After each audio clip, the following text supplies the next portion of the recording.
మీ Shyam institute.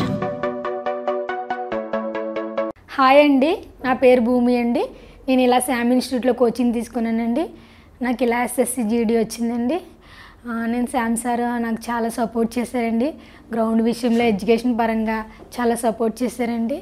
Next వచ్చి నన్ను చాలా ఎంకరేజ్ చేశారండి. నేను ఎప్పుడు డిస్కరేజ్ అవ్వలేదండి. శ్యామ్ సార్ ప్రతి విషయంలో మనం టైం టు టైం ఏ విషయంలో అయినా టైం టు టైం ఉంటారండి. ఆయన అసలు క్లాస్కి వచ్చి అసలు క్లాస్ వింటున్నారా లేదా, మధ్యలో వెళ్ళిపోతున్నారా లేదని చెక్ చేస్తూ ఉంటారండి.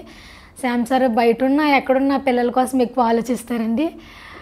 ఆయన చాలా పాజిటివ్గా ఏదైనా మన కింద ప్రాబ్లం ఉందని చెప్పగానే ఆయన వెంటనే మన పిల్లలన్న అవగాహనతో వచ్చి ఆయన చాలా ఎంకరేజ్ చేసి ఇలాగా మన ప్రాబ్లం ఏంటి నువ్వు ఎందుకు చదవట్లేదు, ఇన్ని మార్కులు ఎందుకు తక్కువ వచ్చినాయి అనే విషయంలో ఆయన వచ్చి మన ఎంతో ఎంకరేజ్ చేస్తారండి. నువ్వు ఎందుకు చదవలేదు, ఈరోజు ఏం చేసావు అని ప్రతి విషయంలో ఎగ్జామ్స్ పెట్టే విషయంలో నీకెందుకు తక్కువ మార్కులు వచ్చినాయి, ఎందుకు వచ్చినాయని మనం లేపి క్వశ్చన్ ఇస్తారు. అదే ఎంతమందికి మార్కులు ఇలా తక్కువ వచ్చినాయి, నాకెందుకు తక్కువ వచ్చినాయని అంటే అందరి ఎదురుగుండా మనం నించోబెడితే మనకు ఎందుకు రాదో అనే విషయంలో శ్యామ్ సార్ అలా నించోబెట్టి చెప్పించడంతో ఇంత ఇలా జాబ్ సాధించానండి. నేను లెక్చరర్స్ చాలా సపోర్ట్ చేశారండి ఏ విషయంలో అయినని. ఇప్పుడు ఏదైనా మనకి డౌట్ వస్తే వెంటనే అందరి ఎదురుగుండా లేచి అడగడానికి కూడా చాలా సపోర్ట్ చేశారండి. ఒకసారి కాకపోతే రెండు సార్లు కాకపోతే 3 సార్లు మనకు అర్థమయ్యే వరకే చెప్పేవారండి లెక్చరర్స్. సార్లు ఏ విధంగా ఎగ్జామ్స్ అన్ని విధాల సపోర్ట్ బాగా చేశారండి. నెక్స్ట్ వచ్చి గ్రౌండ్ అంటే చాలా పీస్ఫుల్గా గ్రౌండ్ చాలా బాగా చెప్పేవారండి.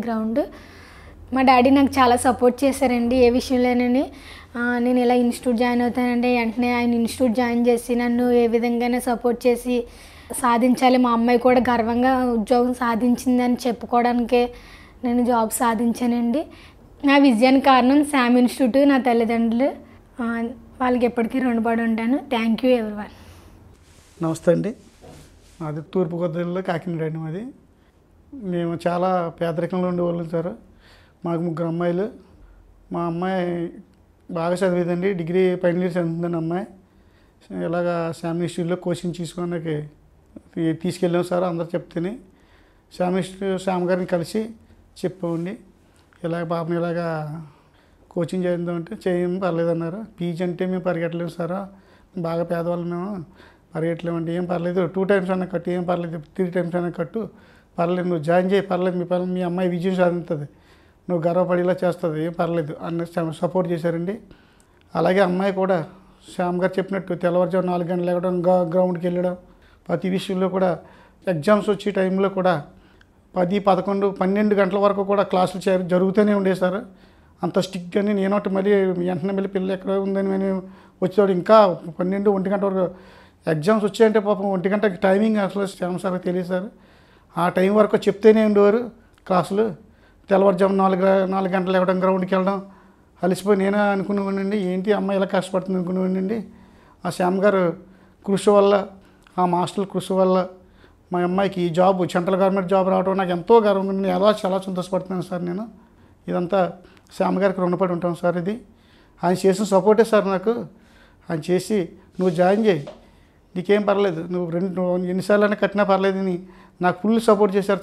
దాంతో నా అమ్మాయిని నేను చదివించగలిగానండి. ఈ విజయానికి కారణం శ్యామ్ ఇన్స్టిట్యూట్కి రుణపడి ఉంటాం. ప్రతి మాస్టర్లు కూడా మా అమ్మాయి నేను కూడా రుణపడి ఉంటాను, మా ఫ్యామిలీ కూడా. ఈ విజయం సెంట్రల్ గవర్నమెంట్ జాబ్ రావడం అంటే ఈ రోజుల్లో చాలా ఇది. అలాంటిది మా శ్యామ్ ఇన్స్టిట్యూట్ ద్వారా ఈ కృషి వల్ల మాకు ఈ విజయం సాధించారండి. ఎప్పుడు రుణపడి ఉంటామండి శ్యామ్ ఇన్స్టిట్యూట్, శ్యామ్ గారు కట్టని వాళ్ళ ప్రతి లెక్చర్కి, ప్రతి మాస్టర్లకి అందరికీ రుణపడి ఉంటాం సార్. Thank you sir.